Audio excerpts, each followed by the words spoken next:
Hey guys, Pedro here to tell you about the latest from Battle Beast, Steelbound, out October 17th on Nuclear Blast.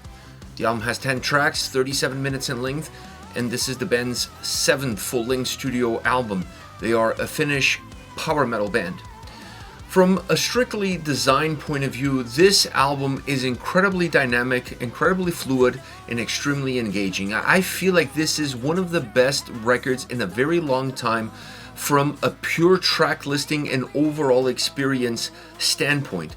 Really creating an album format, an album feel, an album design.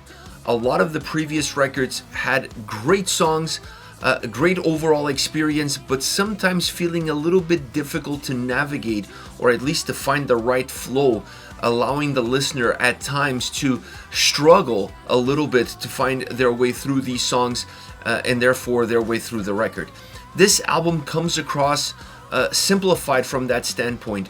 It's a versatile record with a lot of different influences, a lot of different songs, but also a lot of the same common denominators. So allowing these tracks to almost feed one off of the other, it not only puts a bright shining light on the individuality of the tracks, but it also gives the overall record a more complete look and a more complete feel.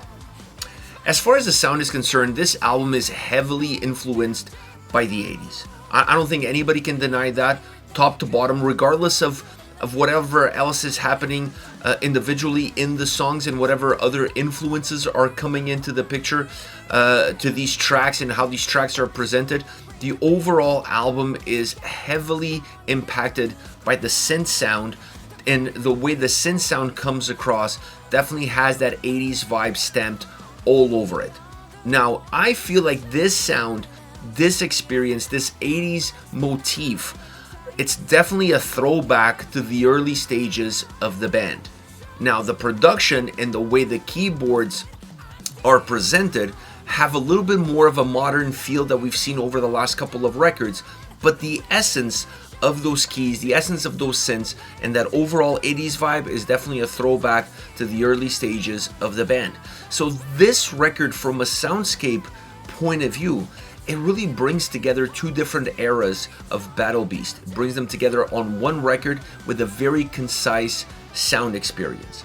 The reason I say it's a very concise sound experience is because this record allows the keys, it allows the synths to play an important role in the melodies, in the experience, in the vibe, as far as you want to go in the atmosphere of the album, really creating a bright, energetic, neon light style approach, but at the same time giving enough room to the drums, specifically to the guitars, for this album to bring some power into power metal. And I think that's what is the fundamental piece of how this album works, is allowing the guitars to play an important role, allowing the guitars at times to feel heavy from a power metal standpoint, to feel like they're driving the songs, to feel like they're pushing the songs, and not only giving them space to breathe in the guitar solos, but also giving them space to breathe in the melodies, in the leads, in the verses, in the chorus, giving the album a lot more texture,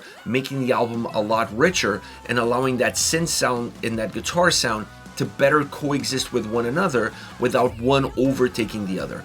The two work in parallel, the two work in a very symbiotic way, merging almost at times, but definitely making the overall sound richer, more impactful, more entertaining. It's a more fun album to listen to through and through, and it comes from that combination of those two elements and how well paired up they are throughout the entire record, with obviously that 80s sound being the overall essence that's delivered by both of them.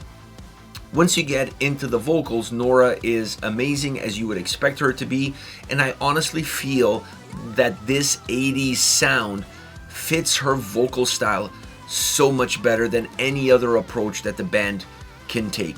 And this is not to say that the previous records were a little bit off or not, because I always felt like the band was able to create a soundscape that gets the most out of Nora. But on this album, I honestly feel like they squeezed a little bit more juice out of that orange, and the overall 80s vibe plays into her vocal range so well. She feels like the voice of that era, and on this album she's definitely able to deliver that sort of experience, making the record more valuable, making the record more impactful, giving a spark to the album, and in my opinion making this the best album that the band has released in the last decade. I honestly feel like this is a more complete body of work. It's a more cohesive album, an album that has more of a thought process in mind.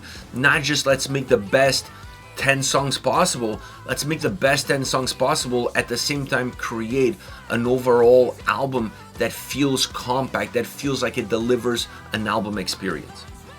As far as favorite songs are concerned, I picked 3 different tracks for 3 different reasons. The first one being The Burning Within. This is the opening track of the record. That's the reason why I picked this song, because I felt like this track really sets the tone. It really sets the mood for the album, because it has a lot of characteristics that you're going to find throughout the entire record. It's a very high octane song. It has an amazing chorus. It's super open, and it adds, that chorus and that openness adds a lot of brightness to the overall track. The keys, guitars work really well together, allowing each one to have their role, to play an important role, but also not getting in the way of one another. And that is something, like I said, you're going to find that throughout the entire album. I like the fact that guitars have a little bit more bite in their sound, not necessarily heavy, but maybe heavy if you think about power metal guitar sounding style. And that is an important aspect, because it sets the tone that the guitars on this album are not going to be overshadowed by the overall synthiness of the record. So this track definitely showcases that the guitars are going to have going to have something to do and something to say in terms of what the sound on this album is all about, and that allows this track to have a very catchy sound, but also to have very catchy vocals to go along with it. But always, this is a track that always emphasizes the impact of the guitars, the texture of the guitars, and how well they define the overall experience of The Burning Within. Then you have a song like Blood of Heroes. Now, this track gave me a huge Sabatonian vibe, not just because of the lyrics, but the overall song really comes across as a Sabaton style track if Battle Beast was to write a Sabaton song. And that to me was kind of cool, because it allows, and this record has a lot of songs like that. This album, when I mean songs like that, I mean songs that bring other experiences from perhaps other bands into the mix. Now, the reason why this song is really cool is because it doesn't lose the DNA of Battle Beast. When you listen to this track, you still feel like you're listening to a Battle Beast song through and through, in terms of the energy of the track, in terms of the vocal delivery, the melodies, the synths, the guitars, everything that it's there really gives you that essence of what the band is all about. But it's delivered in that more Sabatonian way, which makes the song really stand out. Another element on this track that allows the song to stand out is the bass sound. I thought the bass sound on this track was really important in order to create the mood, in order to create the right vibe, the right atmosphere, and at times even feel quite somber and give a somber experience to the overall track. It's a powerful song in terms of the message, the lyrics, how it's delivered. It's a song that has also power in its sound. The chorus is incredibly bombastic, giving the track almost not a hymn, but definitely an anthem vibe. And the layers of the vocals in that chorus really add to that overall anthem vibe. So it's a great song with great attributes. Last but definitely not least, Riders of the Storm. This is another track that brings other influences into the table. This song at times feels like an epic folk track, specifically once you get into the chorus. The verses on this track feel a little bit more narrow, feel a little bit more conditioned. It's a track that has a heavy 80s synth sound, and therefore an influence into how the song comes across. Nora's vocals are exceptional, well thought out throughout the song, allowing them to really explode within the track. But once you get into that chorus, you move in from those verses being more direct to a chorus that's definitely more folky, that's definitely more bouncy. It's more folky because the melody of the song becomes more of a folky melody, but even the vocal delivery adds to that bounciness, to that openness that the track has. It's still a Battle Beast song, it just has a different influence that pushes the track, or it gives you the sensation that the track is coming from a different direction. These 3 songs really showcase the overall versatility of this record. Every single song sounds like a Battle Beast song, but almost every single song on this record has a different influence or is coming from a different direction.